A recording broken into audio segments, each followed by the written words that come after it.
So last time we proved an equivalence under some condition. So we have this drift condition. I won't repeat all the conditions. I'll say it in words. V was a non-negative function.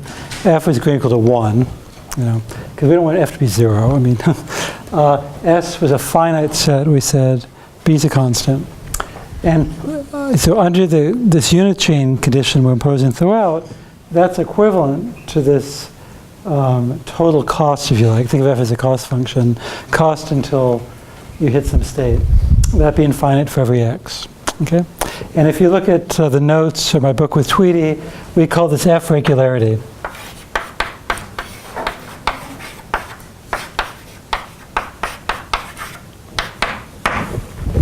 And we didn't take tau equals x star. We said for any hitting time, any first return time, this is a finite value, as long as the set has positive measure, as long with respect to invariant measure. So, all right. So that's the name for it. So, what do you do with this? It's a tool for, I mentioned last time, for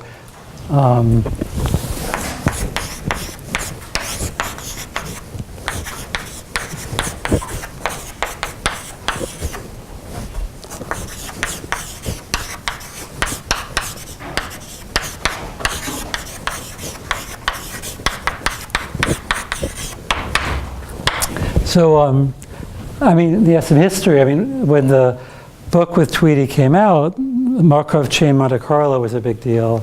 Everyone was into simulating with these new statistical tricks. And they wanted to know, how long do I have to wait for this thing to give me a decent answer? And so that's one of the questions that you'll all have the answers to in a few weeks as well. It's like, how long does it take to get a reasonable estimate of, say, the mean of some function of the Markov chain? And in terms of algorithms, I changed my mind. I think I said I was going to talk about exotic theory today and algorithms on Tuesday. I'm going to swap those around. So how do you compute value functions?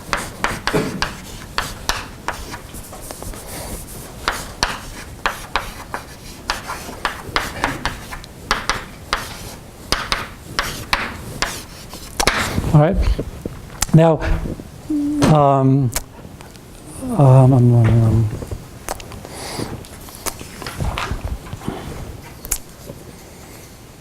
yeah. Man. Yep. Okay, so now a really popular approach is something called value iteration, which we'll talk about.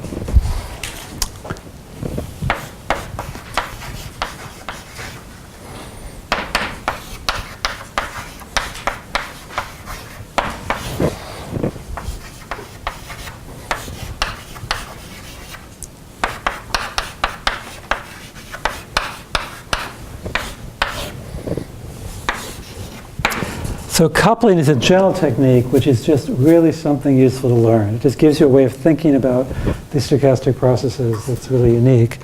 It's an approach to analyze, so these tools and coupling is a way to address a technique called value iteration for approximating solutions to Poisson's equation or discounted cost value functions, etc. It's often if you've got a finite state space, don't use it. It's silly, typically. So remember what we want. So Poisson's equation.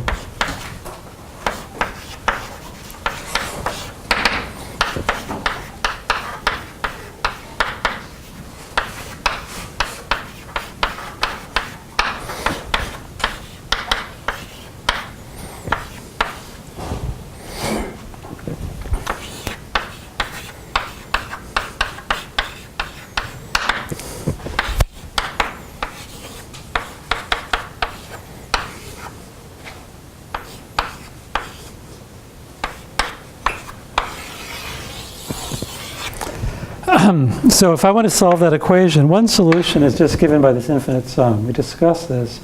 Now, in a finite state space, for aperiodic Markov chain,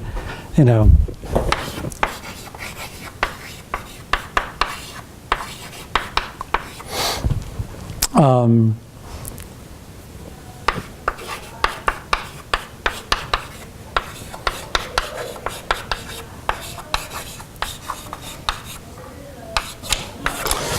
So for an aperiodic finite state space, we all saw we could justify that sum because we used spectral theory and all of that. It turns out that in general, under really weak conditions, this is still justified.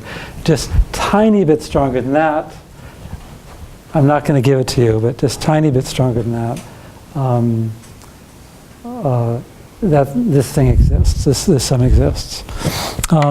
But that is an inverse, right? You can express that as an inverse. You all know what the inverse of a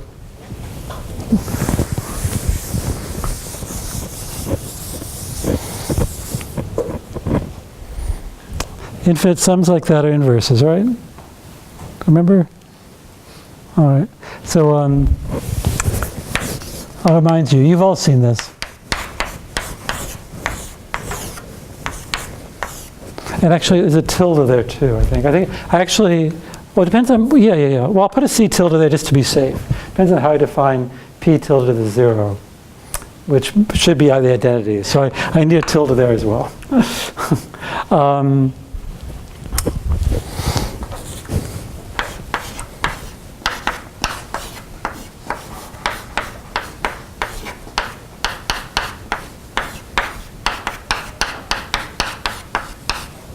Okay, so to get P tilde, you take P and you subtract off a matrix so all the rows are pi, and that's how we define P tilde. And I guess, I'm saying P tilde to the 0 has to be equal to I, because that's what we usually define the 0th power of a matrix. And then we know what this is. You compute pi and you normalize it. And, in MATLAB, what is it again? What's the symbol for that? You don't invert, you C slash. Like that, like this. Backslash. It is backslash, okay. Oh yeah, that makes sense. That's a forward slash, yeah. So I was right the second time.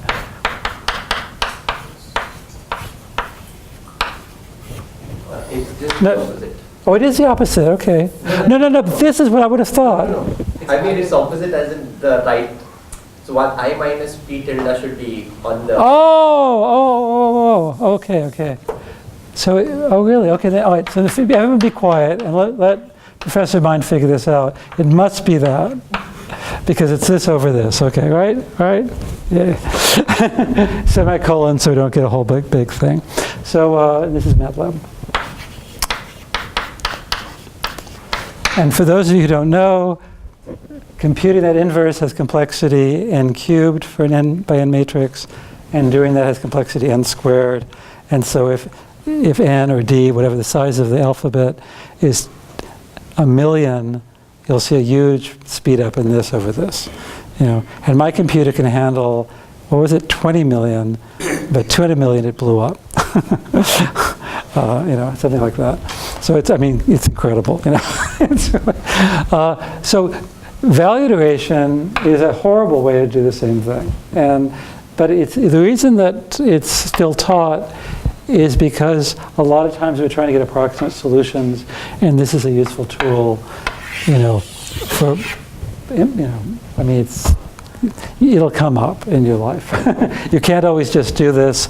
Your state space is too big, or it's not even finite, but you can do approximate value iteration or something like that. So it's useful. So we'll do that today. All right, so first, if there are no questions, let's explain what that means. Okay.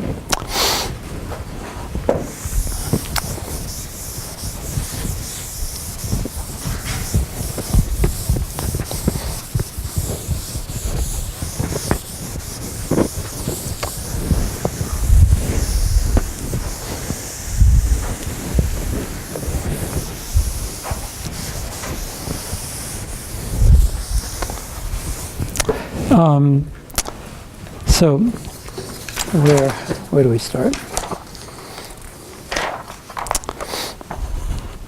So the idea is this. We have our Markov chain.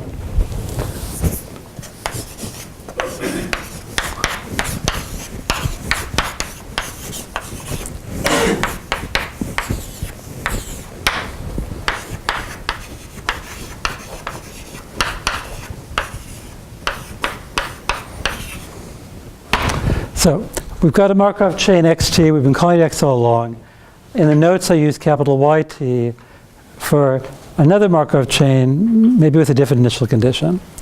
And for example, what if YT is stationary?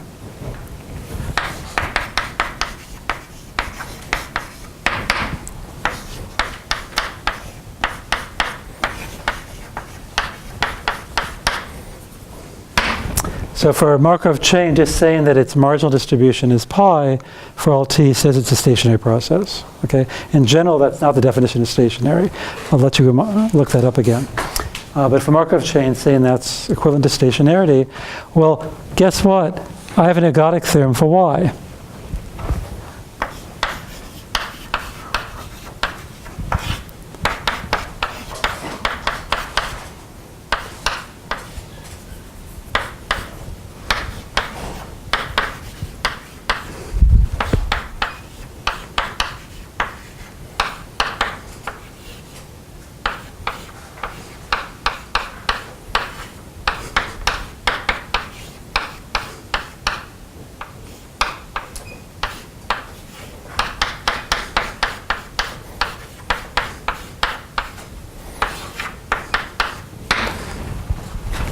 I proved a theorem.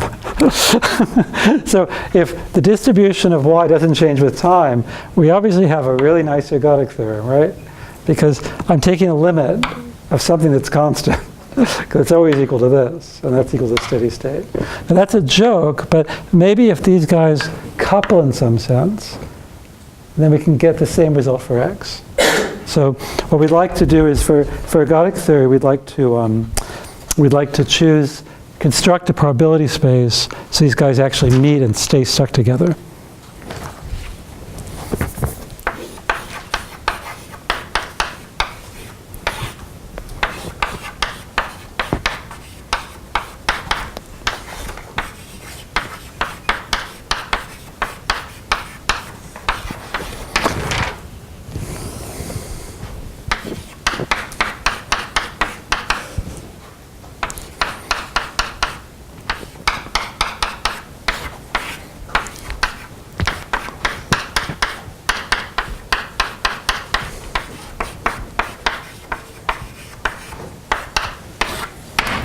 Okay, so by coupling we really mean that. We want the two things to be identical after some time.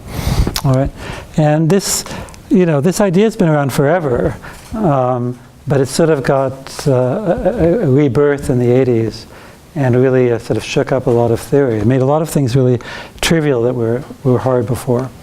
And I won't get into all the history, but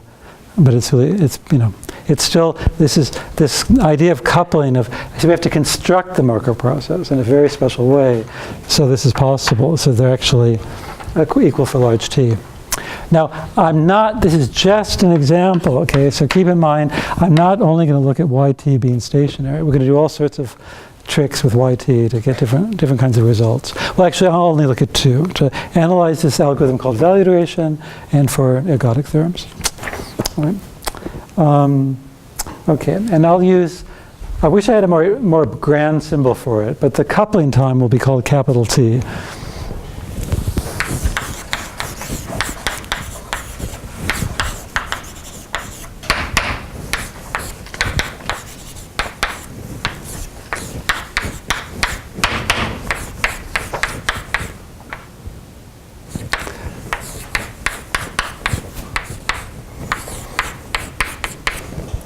But I could do a little bit more.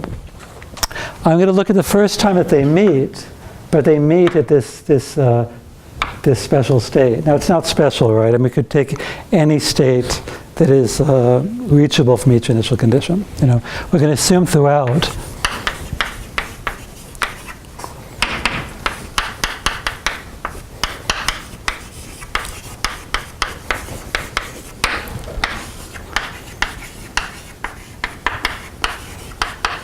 So we need both in this construction. We need this unit chain assumption, which I was calling extra irreducible, just when I want to emphasize a particular state that I'm going to be playing with. And we also going to need aperiodicity to be able to ensure this guy is finite. You know? And you can imagine why aperiodicity is important. I mean, you know, y is here, x here, then they flip, then they flip, then they flip. They chase each other around and around, and they never meet. You need aperiodicity to avoid two cats chasing each other around a pole. Okay, so that's you can just imagine it, that's important. All right. So how do we do it? You know, it takes some cleverness to do this, you know, and do it in a way that's useful. There's a lot of ways of doing it, but there's some ways that are more useful than others. Yep. Is that related to the characteristic function there? Oh, where? Well, that's totally different. Oh, where? Okay, making sure it's not that. Oh, yeah. I'm sorry. I introduced a notation here. We're going to define psi of t to be x of t and y of t together, the joint process. Yeah, the joint process. And I'd love for this to be a Markov chain. It won't be. So we're going to have to play with it. Another useful thing about doing all this is it shows you how you have to be clever about how to construct a Markov chain. Okay, so I'm going to do this in a way that's not going to be Markov, but I'll make it Markov by introducing another variable. I'll explain. Yeah. So I think when you first defined like Markov chains, like it wasn't necessary that x and y map to the same dimension. Oh no, but this absolutely. That's why I wish I hadn't used y. It's just there aren't enough symbols in the world. You're absolutely so. I wish I could have put a tilde here, maybe called it x tilde. You know, when I wrote those notes 10 years ago, I used a capital Y. It's not the Y that will appear in control, which would be an observation equation. It's just x and y here are living in the same space. So in this little world of the next this lecture and next week, Y will just be a Markov chain on the same state space, but with different initial condition, and right.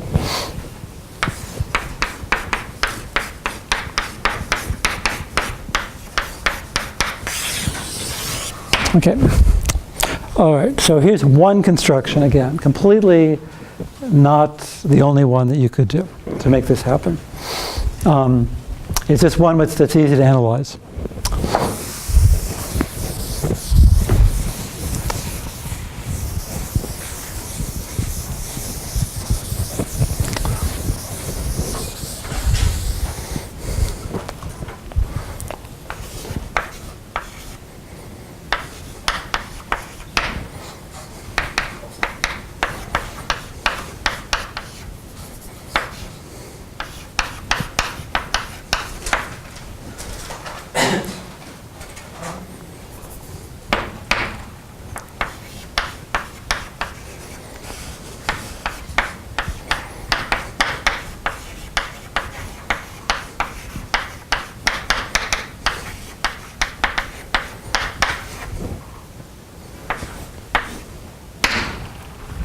So in some sense, this construction is created to make sure these two processes are independent prior to t. I'll make precise what I mean by that.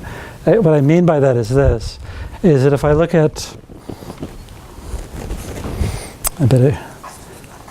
this is completely a minefield. I need my notes. If I looked at, yes.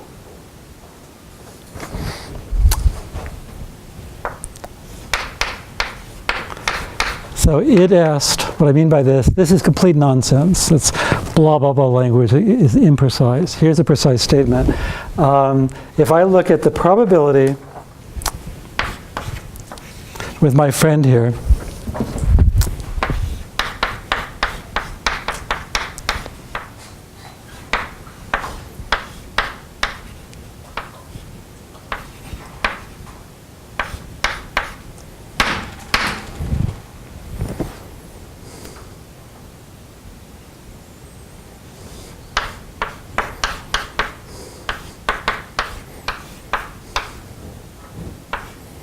actually, yeah.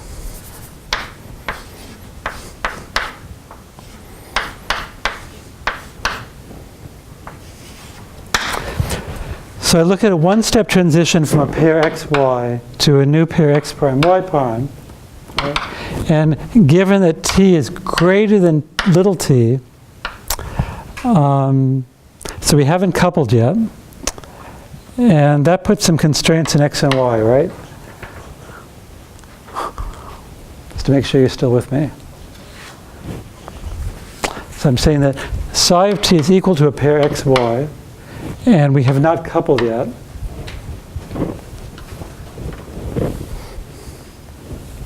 So one of them isn't x star? So, well, they've not coupled yet. You One know. of them isn't. So one of them is, yeah, one of them is not an x star. That's right. That's not important. I just want to see if you're awake. That's equal to the product.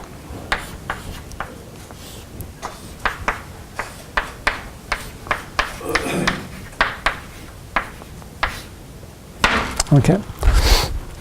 Oh. Yeah.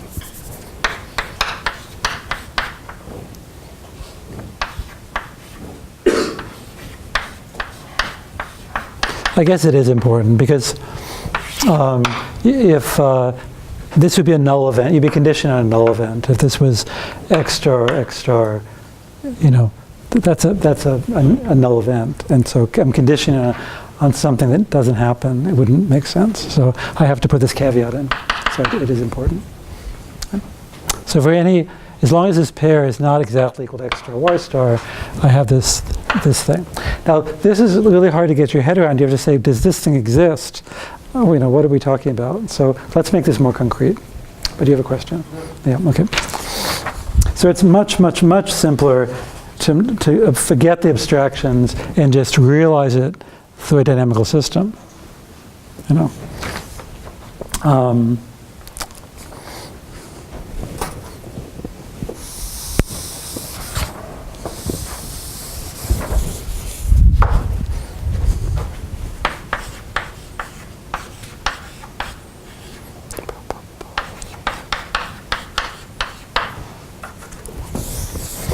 A sample path.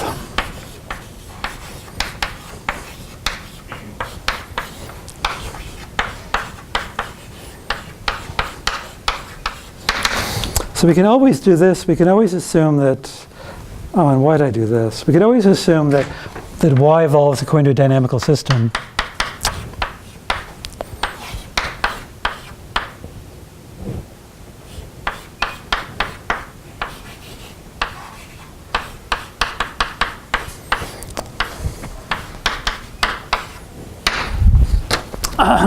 That the new y is some function of the old y and IID noise. We can always do that. I haven't proved that, but again, part of this has to be faith-based. For our finite or countable state space models, we can write this down. And I'm appending a little y there because I'm going to assume that x is the same form, but I'm going to do this in two steps. I'm going to define a third guy.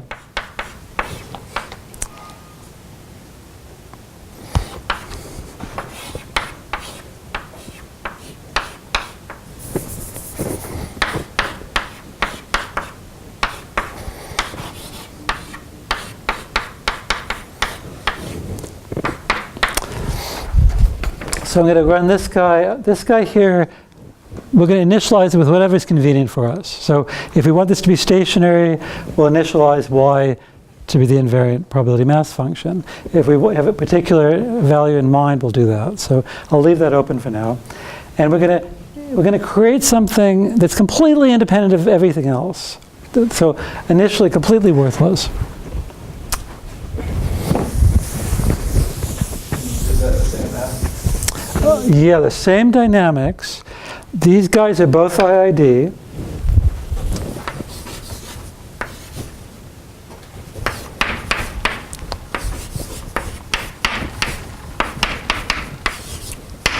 So, identically distributed. That's ID, that's ID. They both have the exact same distribution. And they're independent of each other. So we're just running to more independent Markov chains forever.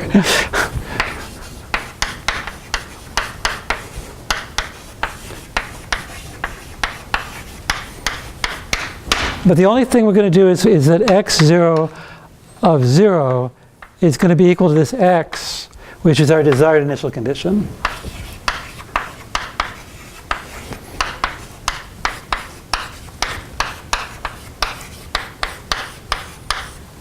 And now what am I going to do? Notice I didn't erase this.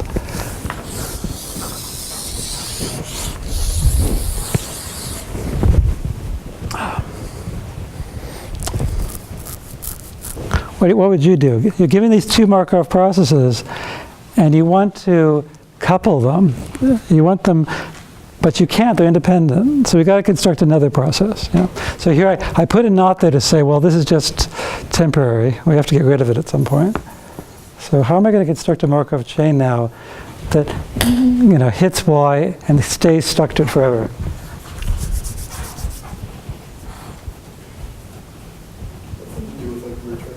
Yeah, for sure. The first hitting time to our friend there.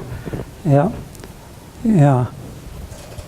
So they're independent of each other completely. They're aperiodic. So they're just bouncing around. At some point, they're bound to slap into each other, right? So we want x to become y after some point? Yeah, that was my definition of coupling, that they eventually are the same. Yeah, it's erased now, but my definition is that for large t, they're identical. X of t equals y of t. Now, of course, that can't be true for these guys because they're independent of each other. So I've got to construct x of t, and these are my two building blocks. Gigantic. I've only got two gigantic building blocks. What's that? Oh, well, I can't subtract these guys because they're living like in integers. They're living on 1, 2, 3 or something. Yeah. You make n0 equal to Yeah. That's it. You just piece them together. It's just, For some reason, this reminds me of the Metropolis algorithm. Uh-huh. Trying to get a Markov chain to reach some distribution. Huh. This is different. Because this is a Markov chain. Yeah, no, it's different for sure. I can't think of an analog in dynamical systems or elsewhere. It's very special.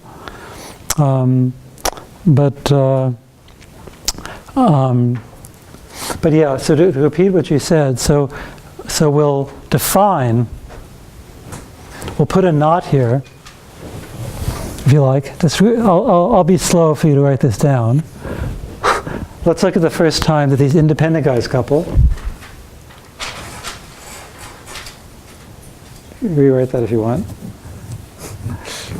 So we'll choose t equals t naught. Okay, we'll choose t to be the first time these independent guys couple, but then we'll play around. We'll take x of t to be equal to x naught of t for t less than t, and y of t for else. And as was pointed out, that's one way to say it. But the other way to say it is just to fool around with the driving noise.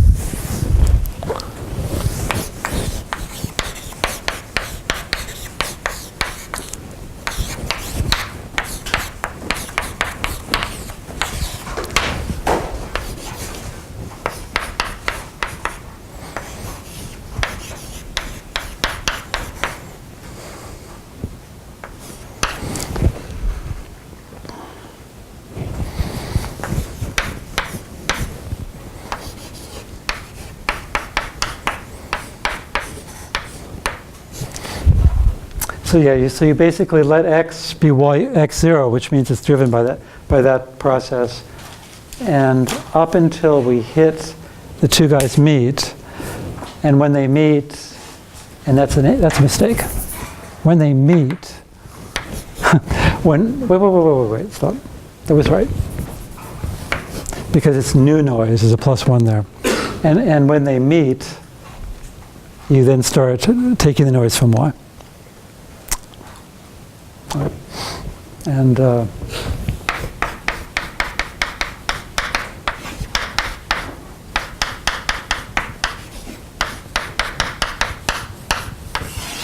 so there you have it. All right. Now, I didn't really have to go through all that work. I really could have taken y to be driven by ny and x to be driven by ny, but then the dependency between the two guys would make a lot of the analysis more difficult. You know, if I did that, it would work as well. It would just be harder, a lot harder, it would be much more complex. It's really nice that they're sort of independent before they meet. Yeah. So, you maybe give a brief example of like an application of this, because it seems like. Oh, I'm going to give you two. I told you I'm going to prove convergence of value duration and give you some insight into how long it takes to converge. And I'm going to give you an ergodic theorem next time and give you some intuition as well. So that's Well, I'm just Yeah. because normally we can't choose the noise. It comes from. and it's purely analysis. That's what I mean about this being a useful sort of way of thinking. It's really, you're not going to do this. You're not going to change your airplane. So it's a toaster until it meets a giraffe and then turns into an airplane. It's only for the effective way of thinking about this. Yeah. And yeah. By the way, I should be careful with what I just said. I mean, in most applications of coupling, you don't do this. In most applications, like in queuing theory, you keep this noise in this sense the same, and that has its benefits, in fact. I'm a little bit nervous I made a false statement. That can you always get away with that? I'll tell you next time, because I have to be careful there. But the reason you often keep these the same in other applications is like in queuing theory, that way you can order them. You know, here's y and here's x, and they stay ordered until the upper guy hits 0, and the upper guy smashes the lower one into the ground, and they couple from then on afterwards. You know, when you have some sort of order in the space, it's nice to keep the driving noise for the same processes the same. But in terms of just, you know, a general hammer, this is it. Okay? All right? So,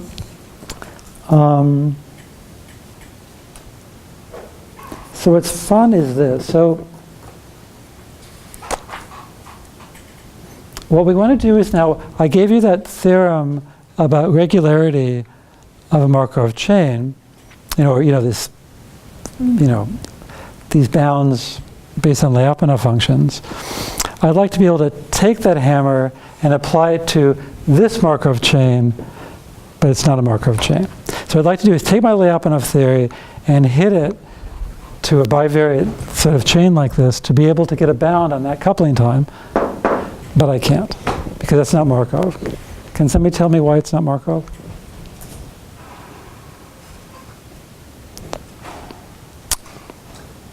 Because right at that transition time, it doesn't have that that one step. Well, yeah, it definitely has to do with, I don't know if the fact, yeah, that's definitely in the ball. I mean, that's definitely the idea, you know. Have the strong Markov property? Oh no, every Markov chain on a countable state space. Constructed one. No, but it's, From one to the other. yeah, it doesn't matter. It's this is Markov, and this is Markov. Each individual guy is Markov, but this pair process is not. Yeah. Yeah, and it does have to do with this strange construction. Well, let me put it this way: if x of t and y of t are not the same, you know, then I know that I haven't coupled yet, and I know what the statistics are next. But if x of t and y of t are the same, have they coupled at time t? They're just the same. They're not at x star. They're just the same. They might have hit each other before they hit x star. So it's that ambiguity that you don't know if they've met, if they've coupled yet. So, given that x of t equals y of t, I need to know if they've coupled or not. Because if they've coupled, I know in the next step they'll still be coupled. They'll still be the same. But if they haven't coupled, then they'll be independent of each other. You know, the next evolution, one will evolve according to this, and one will evolve according to this, completely independently. You know, so there's an ambiguity there that you don't know. If I could see more information, I'd know if they've coupled or not. You know, so given just these observations, if they're the same value, is not enough to predict the future. If I could see the whole history, I'll know, hey, if they've coupled or not. So I need to throw in that variable, exactly. So what you do is you put in just one bit of extra information, have I coupled or not? And then it's Markovian.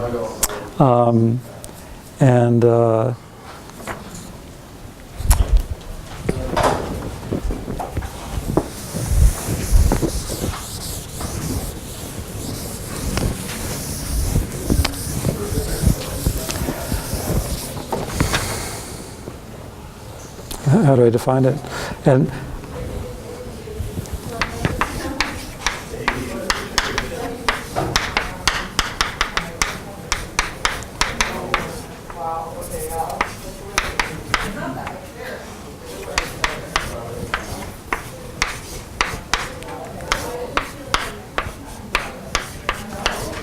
so truly one bit of information. So one, if I've coupled, I've coupled, at time t or earlier, and 0 else. So it's just that one bit of information is all you need. So now I can know if this is 1, then I'm on the diagonal, and I'll stay on the diagonal. And if this is 0, it means I haven't coupled yet, and these guys are evolving just like that, independent of each other. And so you can write down the transition matrix. I'll make you do it. Okay, maybe I'll make you do it in the exam. I don't know. But, I mean, it's tedious to write down, but you know how to write it down. I hope.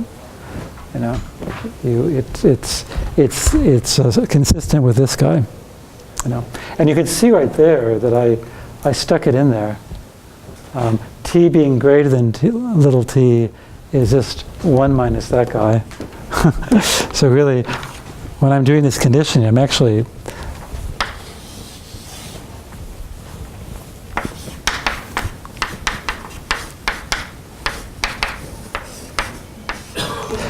t greater than t means that is 0, right?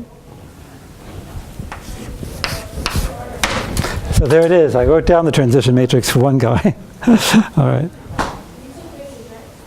All right. All right. So now let's prove that this guy has all the nice properties of X. All right.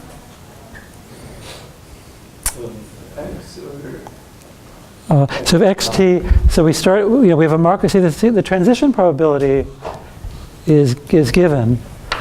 I mean, maybe I should have said it loud in the beginning. There's only one p here. And we want to then say we know that p satisfies this Lyapunov condition that I talked about before. We want to take a Lyapunov function for p and lift it to this new guy. And the reason for that is because we want to show that this guy is going to get bounds on this time. Yeah.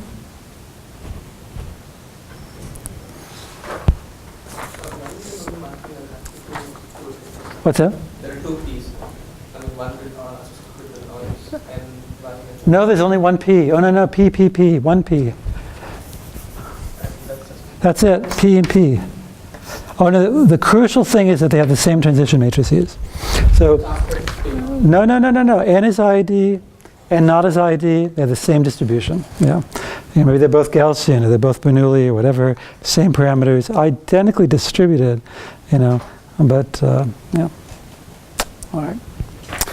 So, it's not, I mean, it's sort of a triviality.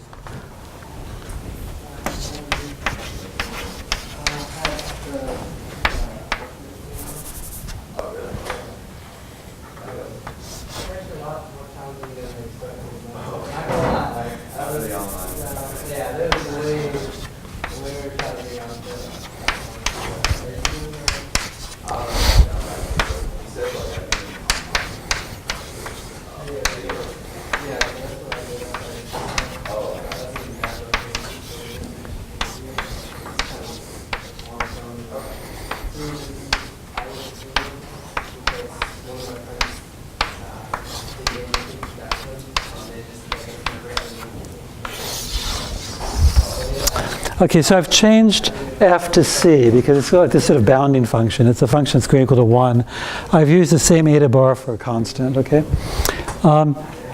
If I gave you a Lyapunov function of this form for the original Markov chain, one of you give me a Lyapunov function for psi.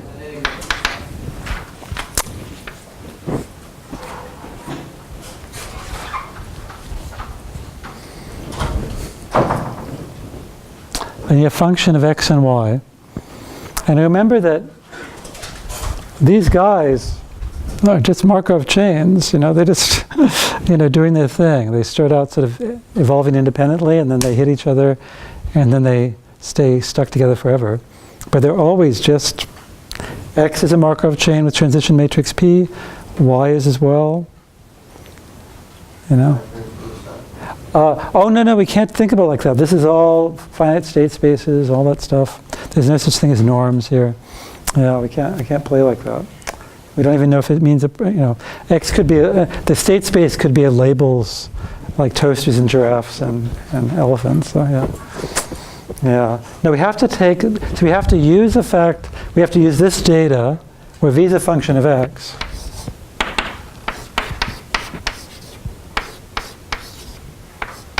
And we need, and I guess since I've got these damn stars, let's call it v star.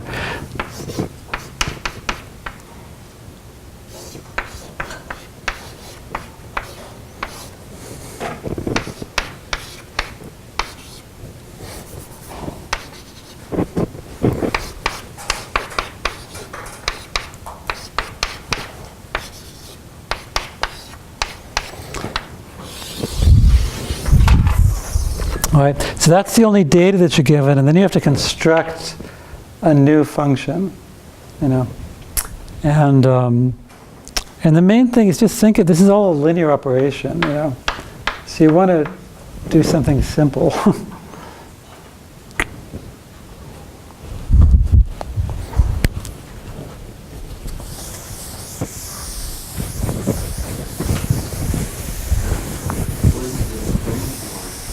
What's that? Why is it that?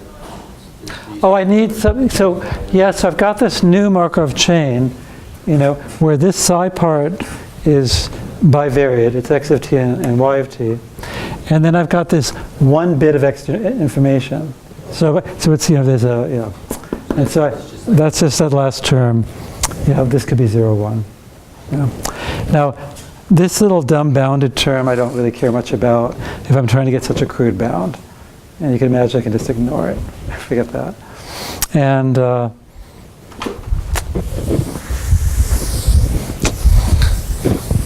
take a sum. Okay. You wanted to square it, I'm going to take a sum.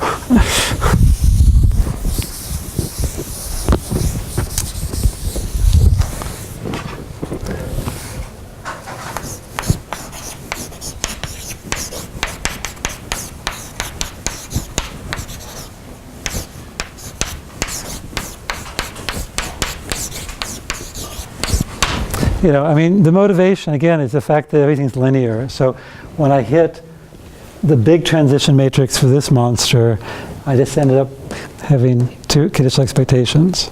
Make that explicit. If I look at the conditional expectation of v star of psi star of t plus 1, given that psi star of t equals some triple,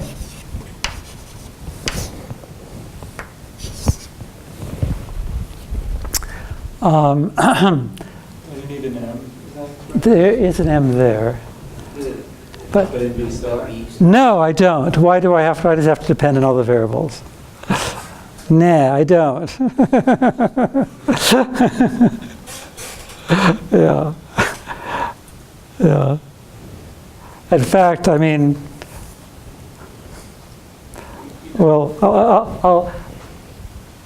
let's stick, just since you asked that question, let's stick an alpha there, where alpha is greater or equal to 0. It'll work for alpha equals 0 too, but that's a stupid choice. So if alpha was 0, they would only depend on y, And I could have done that because after all, I mean, we'll see. Let's write it down. So this is equal to the expectation of. I put the alpha in just for. We'll make it 1 in the end. Okay.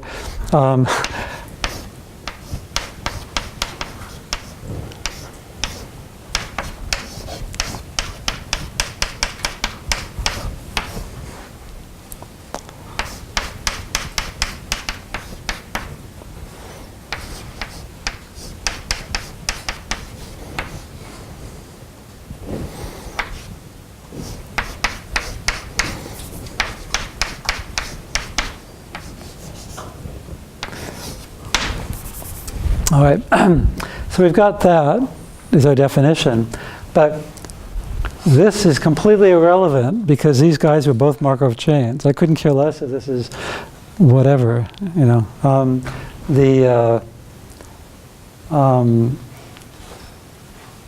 You know, they just, you could plug in the data. Yt plus 1 was a function of the past and noise and blah, blah, blah. You could just plug it in. All right, this is just equal to alpha PV of x plus PV of y. There's a million ways to see that, but best for you to do is just to plug in that xt plus 1 was a nonlinear function of xt and noise. And so this becomes that. All right, and then that is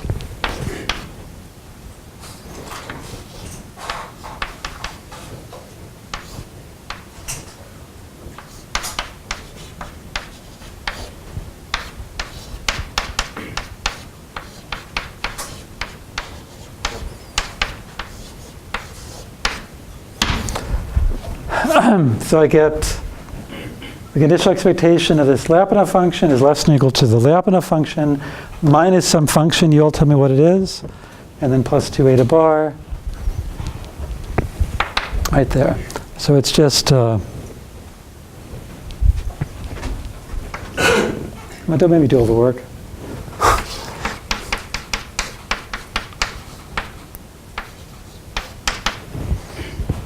No. That's a sum. Yeah, thank you. Oh, alpha there.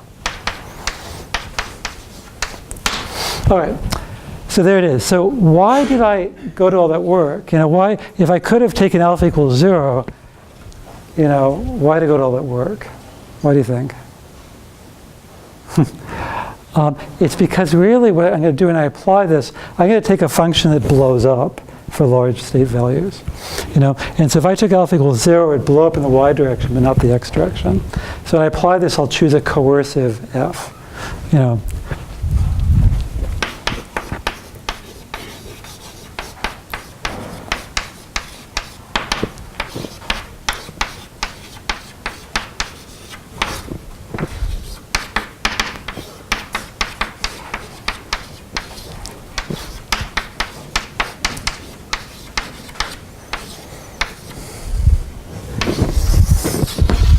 So remember what I meant by coercive. It means that if it blows up for large x. If I look at a sub-level set, the set of x such as f of x is less equal to n, and any integer, this will either be empty or it'll be a finite set, you know.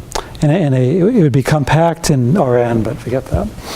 And then what you can do is you can monkey around and to deduce that our V3 condition holds.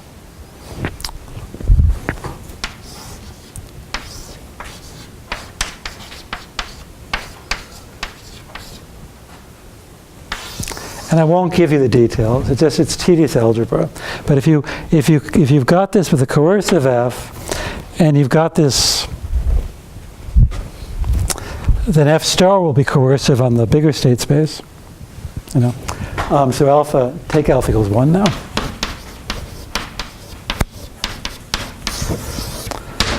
Then you can monkey around, make f a little smaller, and then you can make that into an indicator function of a finite set. And it's just a bunch of playing around with it's just too boring to do in public. But I'll reduce that by a factor of 2 or something and move things around. And I'll get a constant times the indicator function of a finite set. And that's my V3. And V3 was my tool, you know, to get bounds on hitting times. Yeah. All right, so I'll just write that down.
There, that's what you can show with this a little more algebra. There's a 2 there because of this shuffling around a bit. I'll fool around. I'll divide f by 2, but then remember I said I want f to be bigger than or equal to 1. Well, I'll multiply both sides by 2. I'll do some fooling around like that, and so you'll getting something like that. But that's the main thing is you want this coupling time to be finite, and you want a bound on how long it takes to couple, and so you get a bound based on the initial condition of the Markov chain. All right, so we know that they couple. So perfect timing. So we can take a break now and then apply this. Just give one application and then quit. But before we do any